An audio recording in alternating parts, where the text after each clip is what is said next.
It's quite auspicious that we're having this session. Just a few statements about where we are and where we're heading to in terms of our security and for this Christmas season and beyond. So, Umunnem di Anambra, I find it auspicious to address you today on security and related matters in our state, especially as we prepare for Christmas, celebrate Christmas next week. Security, law and order remain pivotal to the attainment of our vision of a livable and prosperous homeland. I want to assure you that despite the unique challenges of lucrative criminality adorned with deceptive ideology and propaganda, we are determined to fight criminality and ensure that Anambra becomes the safest state in Nigeria. At the inception of our administration, we met almost a war situation with 8 local governments literally under the total control of the criminals. Candidates for the governorship election, myself inclusive, could not campaign freely, and one of the candidates was actually kidnapped while en route to a campaign event and has not been seen till date. We responded massively when we came in and, among other things, set up a vigilante strike force and a structure that worked assiduously with the federal security agencies to root out criminals from our forests and remote areas. Within 12 months, I'm happy to report that we recovered those 8 local governments under total siege. However, we've noted that with time, some of the criminal elements have returned to some of these locations, and there have been troubling reports of kidnapping for ransom have surfaced again, and there are instances where lives were lost or vehicles snatched and never returned again. As a government, we take every life as sacred and treat every case of kidnapping seriously. I want to assure the Anambra that we are ready to once again take them head on, but this time we shall triple our efforts and expand the scope and depth of our operations given the dynamic nature of the criminal enterprise. The details of the kinetic operations we are rolling out will not be discussed at this press briefing. We will, after January 2025, that's basically after next month, launch our comprehensive security ecosystem, kinetic and non-kinetic agenda. We are convinced, personally, that brute force will probably address maybe 50% of the challenges as first and necessary first step. But it must be complemented by a coterie of non-kinetic approaches that will, among other things, involve the mass mobilization of our people towards a society in which everyone has a stake. The various security agencies, the police, the DSS, the Army, the Navy, the Air Force, Civil Defense, as well as our vigilante and other special forces, the NDLEA is here, are working day and night to secure our state. We are facing 4 major challenges which reinforce each other: kidnapping, armed robbery, cultism, drug epidemic, and touting. Add to these the resurgence of criminal idolatry, which offer the criminals a sense of invincibility and hence their daredevil brutal activities. Our security agencies are confronting these crimes in some ways, but we will triple our efforts going forward. Anambra State Special Anti-Touting Squad, aka SASA, a body formed in October last year, is living up to its established mandate, which required that they get out of the streets, transport, environment, and markets, and is on a stronghold mission on these touts and drug peddlers. They have picked over 3,000 of such criminals. We shall work with the National Drug Law Enforcement Agency to implement the National Drug Control Master Plan, which is a comprehensive framework for controlling drug-related issues across the country, towards developing a formidable strategy against drug-related crimes across the 21 local governments of Anambra State and all the communities in the state. Drug is an epidemic. Every nooks and crannies, you see them selling them as if they're selling banana and granite. And when people take this, now human beings look like flies to them. I have signed into law a number of relevant acts or laws that will facilitate prosecution of touts, drug dealers, and kidnappers. We have been testing these laws to ensure that they are effective and the criminal justice system metes out appropriate punishment to those who run foul of these laws by bringing them to book. In the light of the challenges before us, ladies and gentlemen, we have adopted a multifaceted approach to address them. Going forward, and like I said, next month, end of next month, we'll be launching this whole comprehensive approach, almost codenamed Operation Udachi. Today is not the launch. On the day of the launch, we're going to roll out the vehicles. If you look by the side, you can see some of the vehicles that are here already. Udachi translates to Operation Peace Shall Reign, or peace must prevail in this land. An expression that underscores the envisaged end result of our security interventions. We are unveiling in the first instance about 163 vehicles that will be branded in Operation Udachi insignia and equipment as a way of signaling to the Anambra that we are ready to fight and prevail over the security challenges. They will be active in all the nooks and crannies of the state with patrols as necessary and pin down, stop and search operations as also necessary. I know pin down, stop and search comes with it all manner of inconveniences.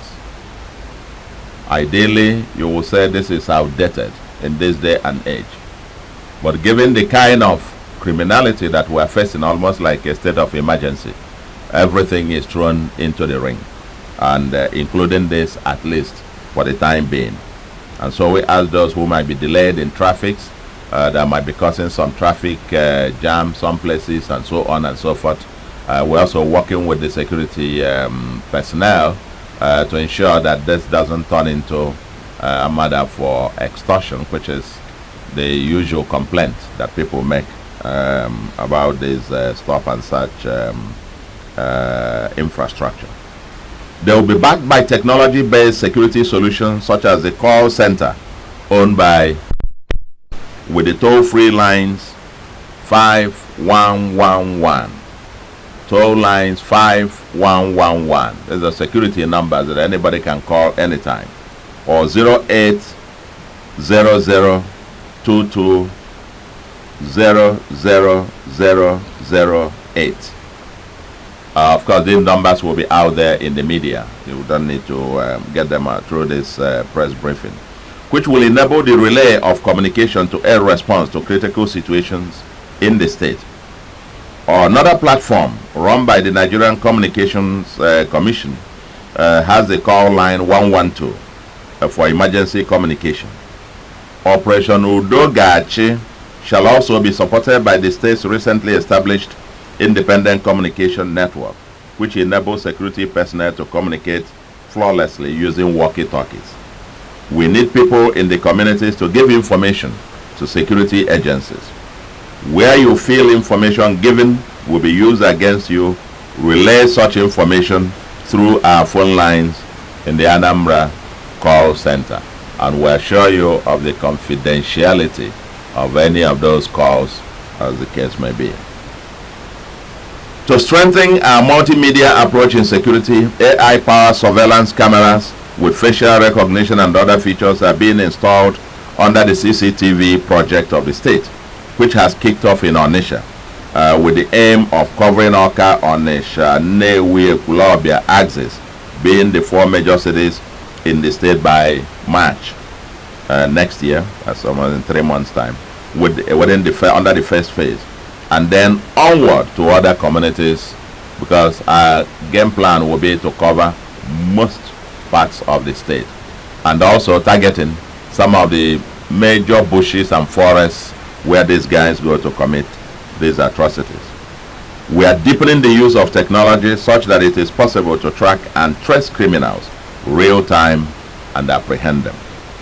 We are in the process of assessing and revalidating personnel of Anambra Vigilante Group in the various communities to aid continuation of payment of monthly allowances to 20 vigilante personnel in each community.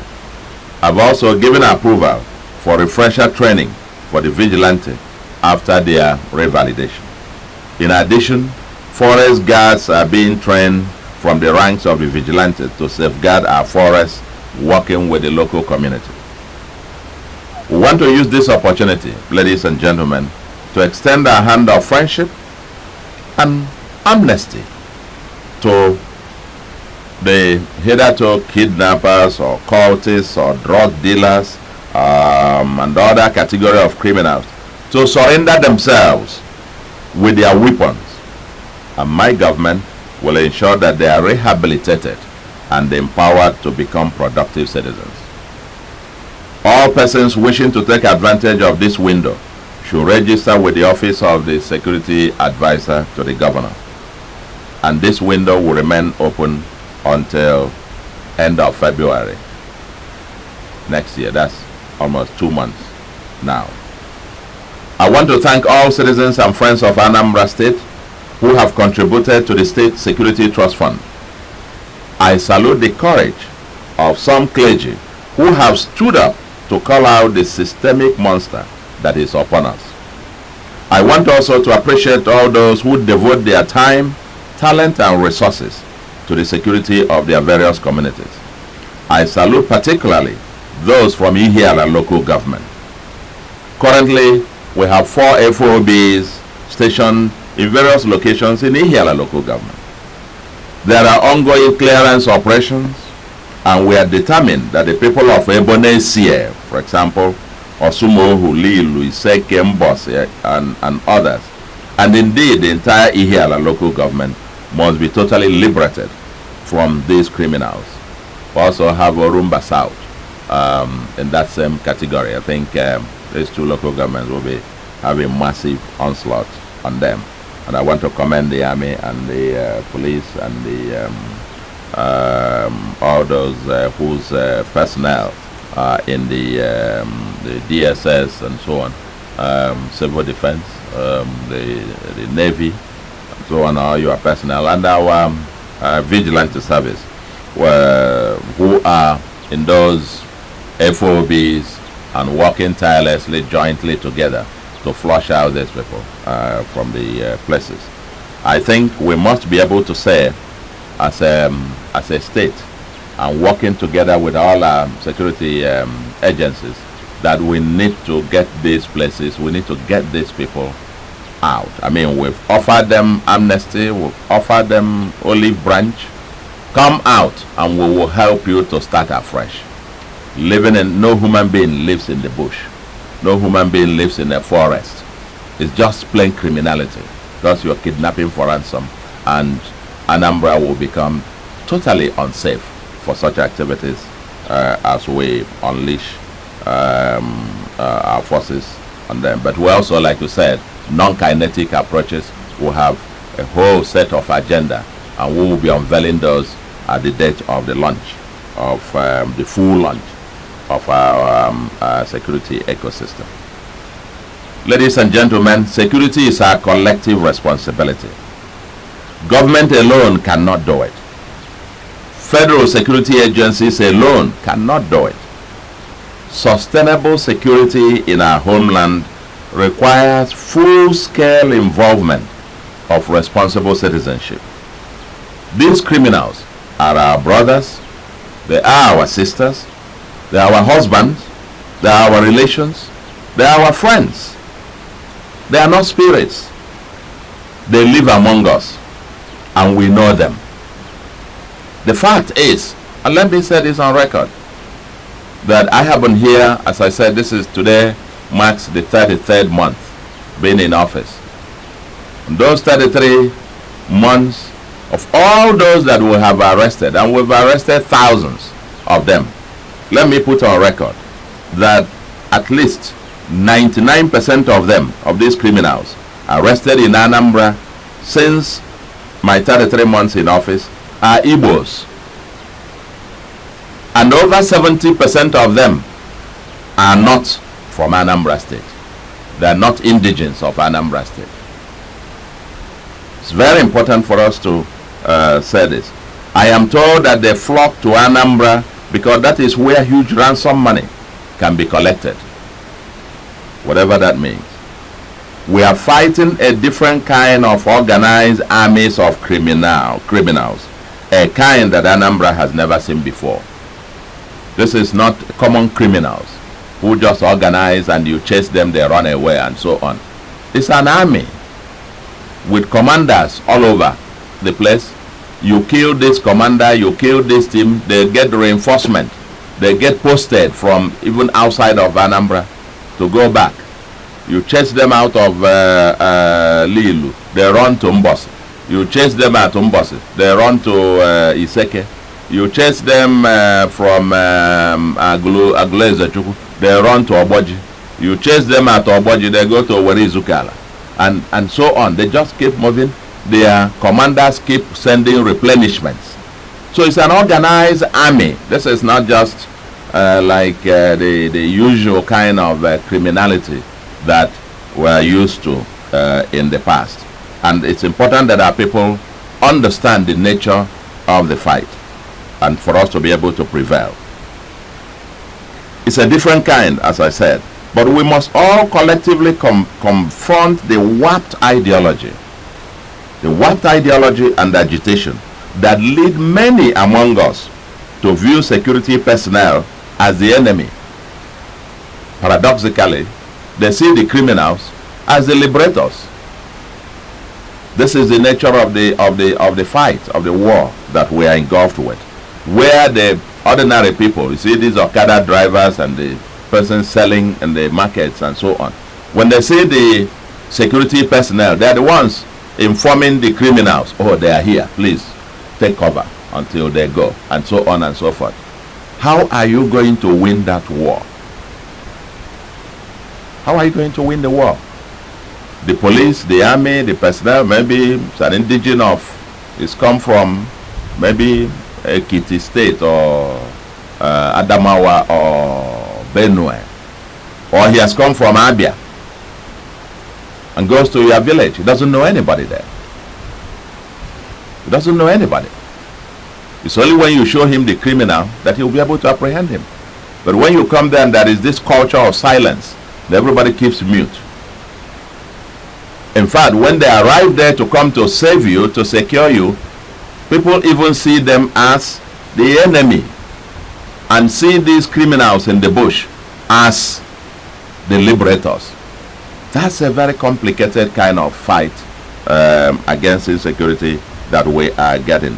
So we must collectively confront this warped ideology and the agitation that actually lead many among us to view security personnel as the enemy and then see criminals as the liberators.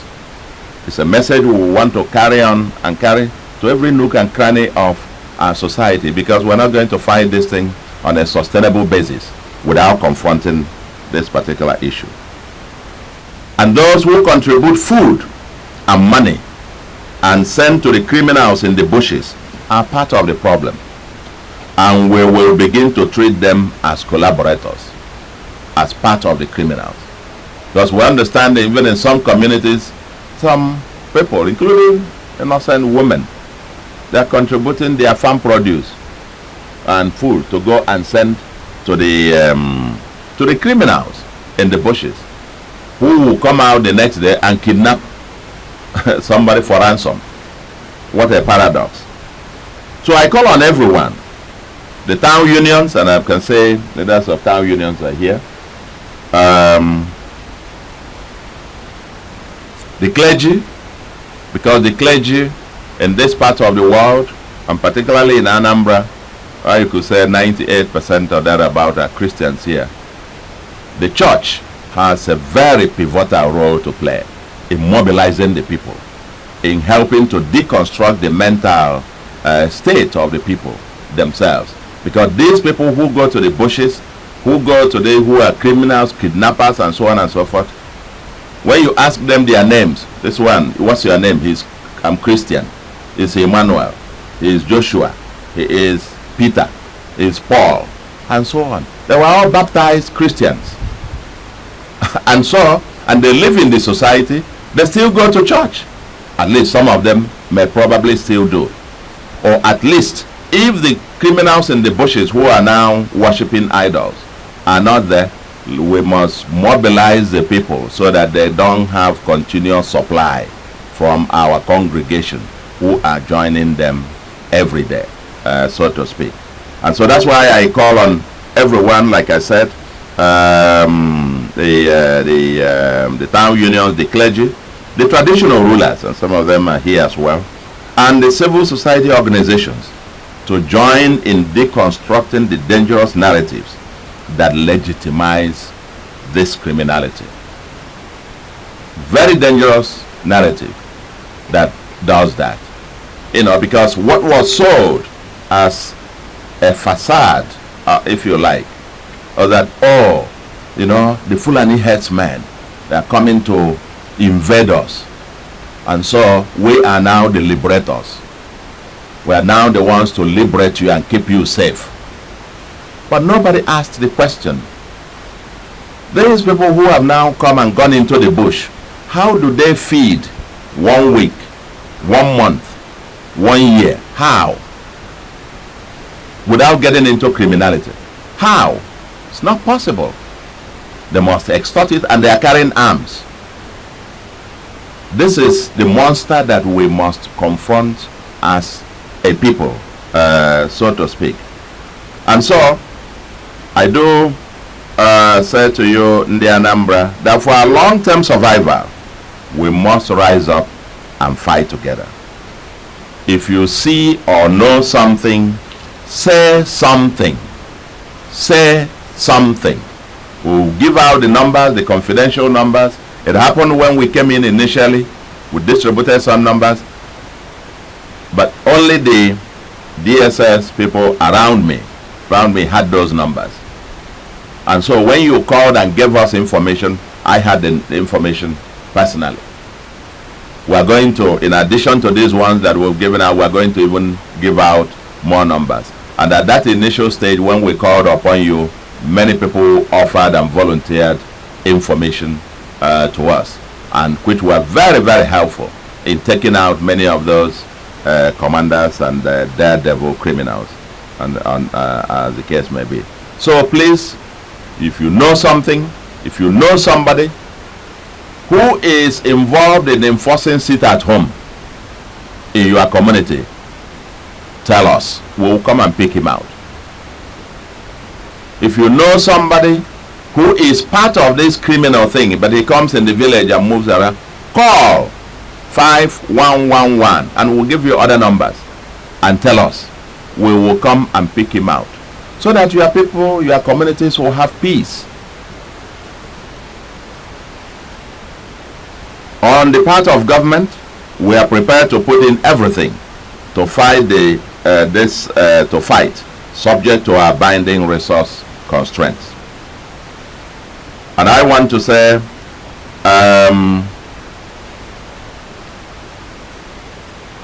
I have commended those of you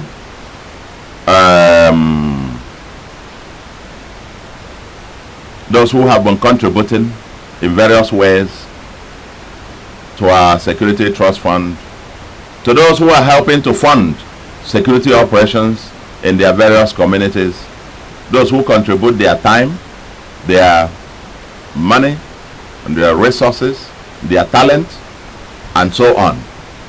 We'll have a new special advisor on community security, and I think would also be working very closely, intensely with several communities and your vigilante service, and to really get them fit for purpose, and we get to this war. I have expressed, because yesterday I got call from stakeholders of one community in Ihiala local government are saying, you know, they're putting together resources and they're ready also to get to fight, to rescue their communities. Because nobody will rescue any community in spite of the community. The people must own it. The people must take ownership of their communities and be determined that they want to rid their communities of criminals. Because if you allow the criminals to get into your community, stay in any bush or any part of your community, and this is a message we're going to carry to all the president generals and the traditional rulers. If you let any criminals take over any part of your domain, then they're not there. And that is, at least if they are coming, we assume if they are coming and you are not part of them, you should be the first to give information to security officers that here is where they are. And if you are really in charge of your community, there is no way, as a traditional ruler, as the president general, you will say you don't have information about who and who and who are behind this. It's not possible. It's just not possible. So we're going to be depending on the traditional rulers and the president generals, the leaders of the communities, to take ownership of their communities. Give us the information and we will come and take them out as day follows night. Otherwise, sooner or later, what we do, we've announced it before, but we've now, sending a bill to the House of Assembly. They codify that for those who keep kidnapped victims. As you know, once you keep kidnapped victims, that place becomes the property of government under the law. And we're going to apply that same law to those who allow their land to be used by these kidnapped kingpins. Because when they establish a camp in your land, then that becomes the place that they keep kidnapped victims. And we will take it as such. So if we come there and clear them, this clearance operation, the land becomes that of government.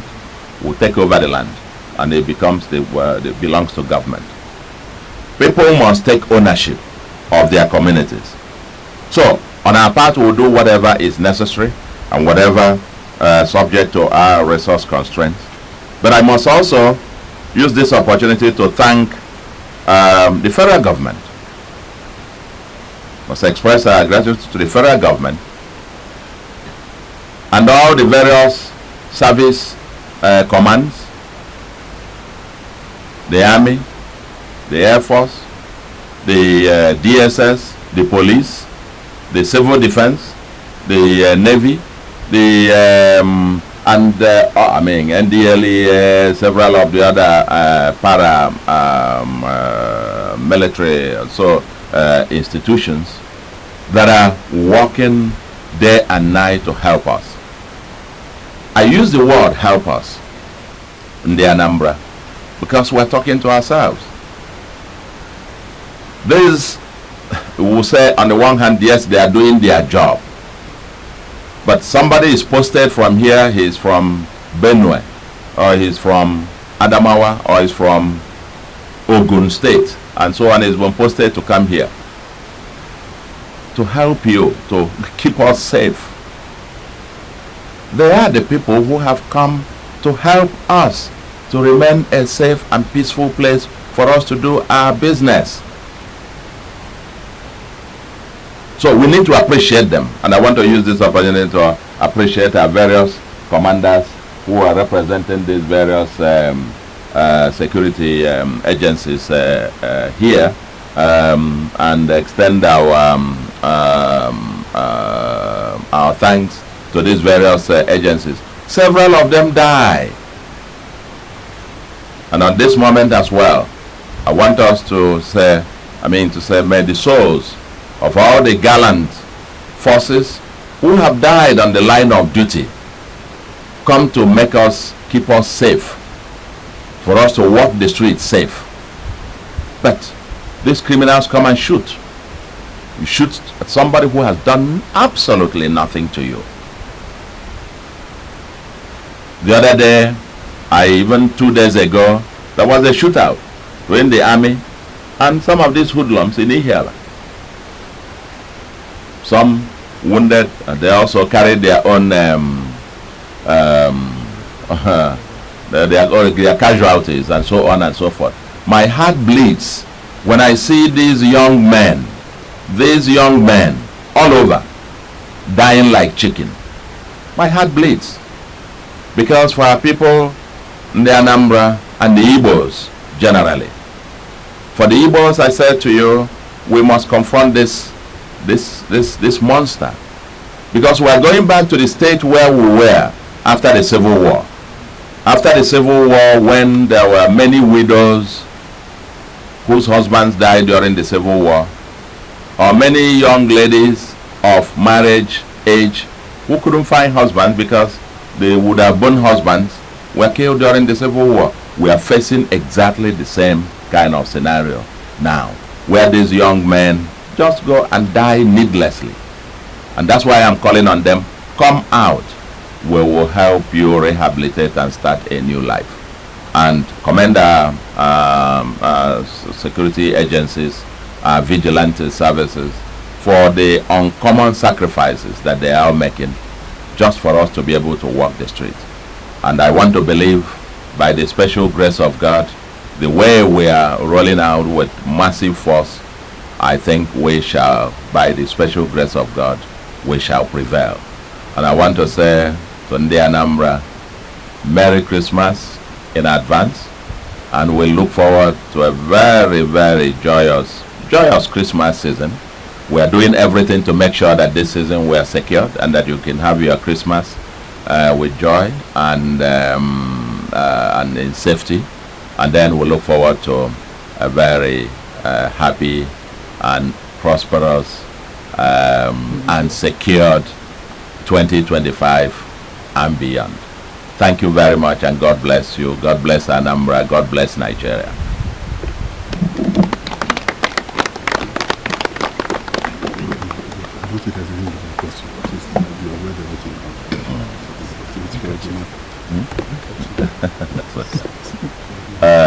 No, I don't want to. Maybe if there is anyone. Is there any question? Is that one? One or two? What I've read out here, please. Okay, David. No. Mr. Governor. Yes. David from Tuesday. You want to ask a question? Yes. David. Good afternoon, sir. Good afternoon. Yes. You just alluded to the fact that most of what is happening is organized criminality. But we can also wish away the fact that some of these people have hidden under the guise of being freedom fighters to operate. And most people have said that if the separatist leader that is being held, Mr. Nnamdi Kanu, is let out today, some of these things we are witnessing may die down. And I want to ask, sir, I know that in time past you have been very vocal about the release of that young man. We may not know what you and your sister governors may be doing today to secure his release. Can we know, sir? My name is David Eleki. I work for this day newspaper. I'm also the managing editor of the Result newspaper. Thank you, sir. Thank you very much. I think it's a very, very nice question and goes to the heart of it. But let me just say a few things. Yes, you are right. I have been at the forefront of the call for the release of Nnamdi Kanu. And part of the reason why I fervently called for his release and even requested that worst case scenario, that I was even prepared to keep him here at the government house. Give him to me, I will keep him here, and whenever he is required, I present him. And part of my logic was that we really need to sit down, even with him, to interrogate this whole agitation, because You know, an idea not examined is not worth it. That we really need to have a conversation even with him. But that's a separate conversation on itself.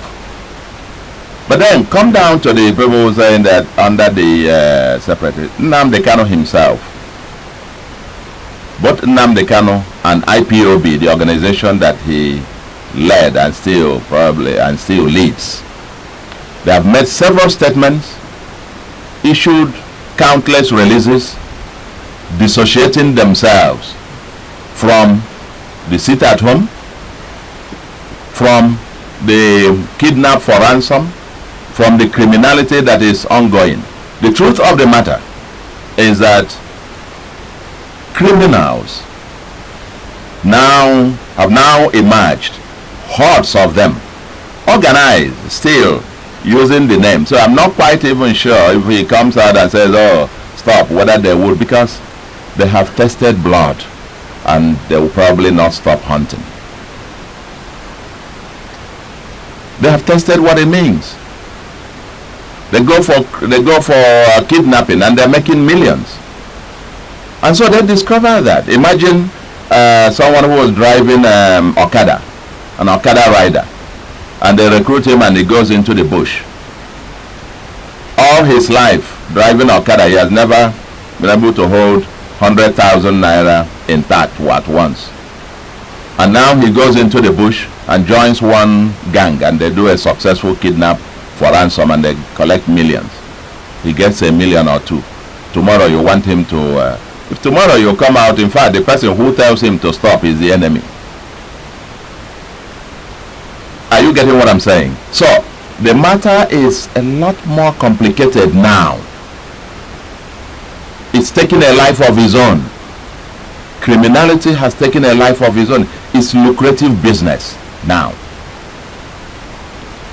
All of them talking about agitation, and so on. It's just using that as a cover to gain, and this is the point I made a moment ago, to get the acquiescence or the sympathy of the ordinary person who is not informed. Because they present themselves as the liberators. Liberators, you are liberating, you are staying in the bush. How do you feed?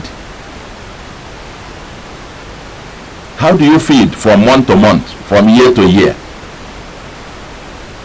They are just criminals. And then they add to it idolatry. Every camp, everywhere they are, the very first thing they put there is a massive shrine. It's a massive shrine. In a state that is supposedly 98% Christian, you now have the resurgence of these shrines all over. Is building shrines all over the place part of the agitation? No.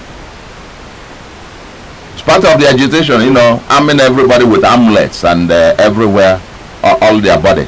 And they go out shooting ordinary people. Is it part of the agitation? It's part of the agitation, and the question must be asked. If anybody claims that part of why he's doing that is for agitation, when you finish killing the people you're agitating for, whom are you going to govern? Or if you turn the homeland to be desolate and everybody runs away from the homeland, how? So we must separate the two things clearly, and in my mind I have a clear separation of the two, because Nnamdi Kanu himself has made a statement. I visited him in detention and he said the same thing to me. So I'm not quoting anybody, I'm saying he told me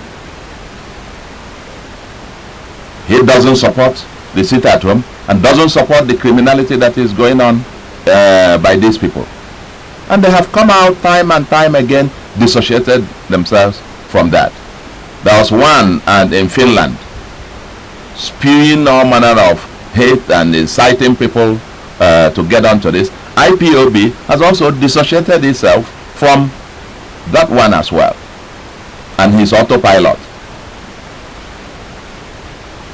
And now, but you see, these guys are, I'm sure there will be maybe another 10 or 15 such other groups making money. It's what it is, lucrative criminality. Lucrative criminality. That's nothing to do with any agitation or liberating anybody from anything. They're just searching for their pockets, period. And we must get them out of our land. Thank you. Thank you very much. Thank you, and God bless you. All right. Thank you very much. God bless you all. Thank you. Thank you. Thank you. Thank you. Thank you. Huh? Thank you. Thank you. Thank you. Thank you. Thank you. Thank you. Thank you. How are you? Look at. Look at.